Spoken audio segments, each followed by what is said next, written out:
MLA আছে, আমার বাড়িতে দলের একজন বর্তমান যে দল বিলং করছে ওর সাধারণ সম্পাদক আছে, আমার বাড়িতে কি বলবো গা ঘষাঘষি আছে, এদিক ওদিক আছে সব। কিন্তু মুজাদ্দিদুজ্জামান আবু বকর সিদ্দিকীকে আমি জমিয়ত উলামায়ে বাংলা আসাম করি। 1926 সালে তার হাতে গড়া যে সংগঠন, সেই সংগঠন আজও পর্যন্ত বলিষ্ঠ কণ্ঠে মানুষের সামনে বিভিন্ন জেলায় বিভিন্ন অঞ্চল ভিত্তিক শাখা নিয়ে আমরা কাজ করছি। তার প্রতিফলন আজ থেকে 6 দিন 7 দিন পরেই দেখতে পাবেন। ইসালে সাহাবে কি পজিশন দাদা হুজুর পীর কেবলার, কোটির ওপরে মানুষ সেখানে যাতায়াত করবে। তো ফুরফুরা শরীফ যেটা আপনারা মনে করেন, একটা জিনিস আপনাদের ভুল ভাঙিয়ে দেওয়া যায়। দেখুন, আমি ব্যক্তিগতভাবে হোয়াটএভার, আমি মাওয়িস্ট হতে পারি, মার্কসিস্ট হতে পারি, টিএমসি হতে পারি, কি বলে কংগ্রেস, আইএসএফ হতে পারি, বা যা কিছু হতে পারি, আমার ব্যক্তিগত চয়েস। কিন্তু আমি যে জায়গা থেকে বিলং করি, ফুরফুরা শরীফ, আইডিওলজি অফ ফুরফুরা শরীফ আপনি যদি বলেন, ও ফুরফুরা শরীফ কোনো কংগ্রেসের নয়, সিপিএম এর নয়, আইএসএফ এর নয়, টিএমসি এর নয়, কারো নয়। ফুরফুরা হচ্ছে বঙ্গপুত্র আবু বকর সিদ্দিকী, যার আর আমি তার ব্যাপারে বলবো না বেশি, আপনারা দেখে নেবেন। এটা হচ্ছে তার ফুরফুরা শরীফ, তার জন্য তার পরিচয় আমরা পরিচিত, এবং তার সামাজিক এবং ধর্মীয় ক্ষেত্রে যে অবদান, তার স্টাইলে আমরা কাজ করে থাকি। তাই আমরা কখনো সেন্ট্রালের কাছে যখন দরবার করি, আমাদের দাবি দাবা নিয়ে সেখানে যেতে হয়, রাজ্যের এখানে আমরা বলি, সমস্ত দল মতের মানুষ আমাদের কাছে আসে। কিন্তু প্রশ্ন হচ্ছে আমরা কোন দলের মানুষ। রাজনৈতিক ভাবে, ব্যক্তিগত ভাবে আমি কাউকে ভোট দিলেও ফুরফুরা শরীফের দিক থেকে যদি কোনো ভক্ত, যদি কোনো ডিজাইবেল, যদি কোনো ফুরফুরার ভালোবাসার মানুষ, যে আজকে মেহরাব সিদ্দিকীকে আমি ভালোবাসি, নওশাদকে ভালোবাসি, কাসেমকে ভালোবাসি, বিনাজকে ভালোবাসি, ইমরানকে ভালোবাসি, ইনাদের ব্যক্তিগত একটা রাজনৈতিক দল আছে, তার মানে ইনার জন্য দাদা হুজুরকে ভালোবাসি, মাথা নিচু করে আপনার ফুরফুরায় যেতে হবে। আর আপনি যদি মনে করেন যে ফুরফুরা শরীফে দাদা হুজুরকে ভালোবাসি, কে রাজনৈতিক দল করছে, যদি আমায় ভালো লাগে তার মধ্যে জয়েন্ট করব, যদি না ভালো লাগে জয়েন্ট করব না।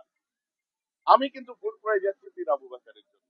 আমার পাশে আজ বড় বড় লিডার হয়েছে যারা, বহু নেতা, বহু লিডার আমি নিজে দেখেছি, পাশ থেকে দেখেছি, তারা সমাজের জন্য বলছে। আমার হাতে তৈরি আজ তাবর তাবর বহু মানুষ দেখতে পাবেন সমাজের জন্য, জাতির জন্য বলছে। আমি তাদেরকে সবসময় দোয়া করি তাদের জন্য, তাদেরকে বাহবা দিই, হোয়াটএভার তার রাজনৈতিক পরিচয়।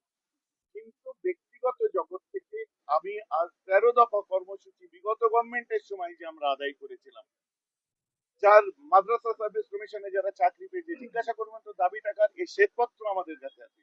তো আবু বকর সিদ্দিকী যে অরাজনৈতিক ভাবে কাজ করা পছন্দ করতেন, আমরা অরাজনৈতিক ভাবে কাজ করা পছন্দ করি, কেউ রাজনৈতিক ভাবে কাজ করা পছন্দ করে, এটা তার চয়েস। বাকি রইলো আগামী বিধায়কের জন্য দোয়া করবেন। 294টা বিধায়ক যদি আমার কাছে দোয়া চাইতে আছে, আমি 294টার জন্যই দোয়া করবো, যে কি মানুষের জন্য, দেশের, দশের, সমাজের কাজ করুন, জাতি ধর্ম বর্ণ নির্বিশেষে মানুষের পাশে দাঁড়িয়ে কাজ করুন। আপনাদের জন্য সবসময় দোয়া করছি। বাকি আমার রিকোয়ারমেন্ট কিছুই নেই, আপনি কাজ করলে বাবা দেবো, না করলে আমার লেজে পাও পড়বে না যে আপনার বিরুদ্ধে বলবো। মঞ্চে আপনি নাম না করে না, আরে এটা খেলে আমি শুনেছি পাক্কা মুসলমান হয়। এইটা খাওয়ার পরে ভদ্রলোক বলছে যে হিন্দু হিন্দু ভাই ভাই। আমরা ব্যবস্থা করি, ওদের ভাই হতে চাই না। আমরা ভাই তাদের ছিলাম, তাদের আছি, তাদের থাকবো, যারা গৌরঙ্গ মহাপ্রভুর নীতি আদর্শ মেনে চলেছিল, যারা লাল সালুর বাংলা, নারায়ণের বাংলা, আমাদের বাংলার যে ধ্বজা, আপনার যে এটা হচ্ছে এই গেরুয়া, শ্রদ্ধা করি। কিন্তু এটা বাংলা হচ্ছে লাল সালু, সালু কাপুর চেনেন তো, বিভিন্ন, এটা আমাদের আমাদের বাংলায় সারদা মা তার আতুর ঘর, আমাদের বাংলায় ঠাকুর রামকৃষ্ণ পরমহংসদেবের বাংলা, আমাদের বাংলা বাবা তারকনাথের বাংলা, মহার্যাদা পুরুষোত্তম শ্রীরামের হনুমান ছেড়ে দিয়ে যদি বাবা যোগী আদিত্যনাথের বাদরের লেজ ধরে টানে, আমরা সাহিত্যের ছাত্র, আমরা তো এটাকে নিয়ে নিতে পারবো না। আমাদের হিন্দু মুসলিম এটা অনেক পরে, এটা আমাদের personal identity. What is diversity of India, what is diversity of Bengal, এটা তো আমাদের আগে দেখতে হয়। বৈচিত্র্য সবার মধ্যে থেকেই তো আমরা না। অতএব ধর্ম, আমি ঋগ্বেদ বলেন, অথর্ববেদ বলেন, যজুর্বেদ, শ্যামবেদ, মনুসংহিতা, উপনিষদ, ভগবত গীতা, সব ভক্তদের মনুদের লেখা দেখুন, মানুষকে ভালোবাসার কথা সব জায়গায় বলা হয়েছে। অথচ এরা সবসময় ঘৃণার কথা বলছে। তাহলে আমি একটা সৌফিবাদে বিশ্বাস করি, আমি তো লাদেনের ধর্ম করি না, আমি তো সাভারকারের নীতি মেনে চলি না, নাথুরাম গডসের নীতি মানি না।